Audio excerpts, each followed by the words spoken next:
ఈరోజు కొంచెం ఫీవర్గా ఉండి ఆఫీస్కి వెళ్ళలేదు. నా రూమ్మేట్ అన్న నా కోసం బ్రేక్ఫాస్ట్ ప్రిపేర్ చేసి ఆయన వెళ్ళిపోయాడు ఆఫీస్కి. థ్యాంక్స్ అన్న. దాంతోపాటు నేను టీ పెట్టుకున్నాను. ఈ కప్పు నేను ఇండియా నుంచి దుబాయ్ రిటర్న్ వస్తున్నప్పుడు ఫ్రెండ్ ఇచ్చింది. Thanks to RD. Bread sandwich prepare చేయడన్న చాలా అంటే చాలా బాగుంది. నేను కూడా లంచ్కి అది ప్రిపేర్ చేద్దాం మళ్ళీ అనుకుంటున్నాను అనమాట. టీ కూడా బాగానే సెట్ అయింది, టేస్ట్గా ఉంది. Avocado egg bread sandwich prepare చేద్దాం ఫిక్స్ అయ్యాను. బ్రెడ్ ఉంది, అవకాడో కూడా ఉంది. చికెన్ కూడా యాడ్ చేద్దామని చికెన్ కూడా ప్రిపేర్ చేస్తున్నాను. ఇంకా బ్రెడ్ని టోస్ట్ చేయడానికి అన్నీ రెడీ చేశాను. బ్రెడ్ మీద బటర్ వేసి రెడీ చేసేసాను. అవకాడోని కూడా కట్ చేసి పక్కన పెట్టేసా. తొక్క తీసి పక్కన పెట్టేశాను. ఆ అవకాడోని ఎగ్ని స్మాష్ చేయడానికి సర్వం సిద్ధం చేశాను. అది కట్ చేయడానికి స్మాష్ చేయడానికి నేను పడ్డ పాటలు అన్నీ కాదు, ఫైనల్గా అయితే స్మాష్ చేశాను.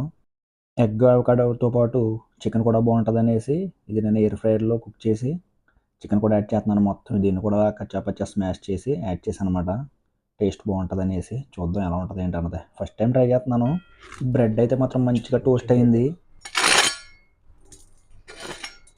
ఇప్పుడు ఈ బ్రెడ్ మీద మన స్టఫ్ అయితే యాడ్ చేసుకుంటున్నాం అన్నమాట. క్రష్ చేసిన చికెన్ కూడా యాడ్ చేశాను. చికెన్ యాడ్ చేసుకుని ఇంకా రెడ్ చిల్లీ సాసు అలాగే గ్రీన్ చిల్లీ సాస్ కూడా యాడ్ చేశాను. మన లంచ్కి శాండ్విచ్ అయితే రెడీ అయిపోయింది.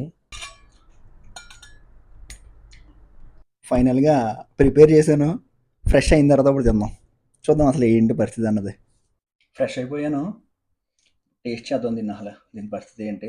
ఫస్ట్ టైం ప్రిపేర్ చేస్తున్నాను. బాగుంటుంది, కంటిన్యూ చేద్దాం లంచ్ టైంలో లేదంటే డిన్నర్ టైంలో. చూద్దాం.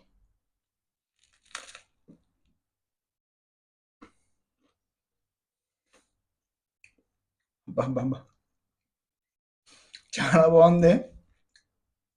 ఎక్స్పెక్ట్ చేయలేదు ఎంత బాగుంటుంది, నేను ఎక్స్పెక్ట్ చేయలేదు నేను.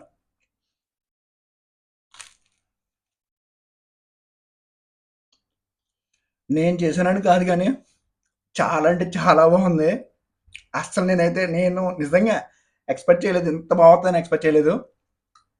టూ గుడ్, అసలు చాలా అంటే చాలా నచ్చింది నాకు. అయ్యమ్మా, ఇప్పుడన్నా ఖాళీగా ఉంటే మీరు కూడా ట్రై చేయండి. చాలా అంటే చాలా బాగుంది, ఎక్సలెంట్ అసలు.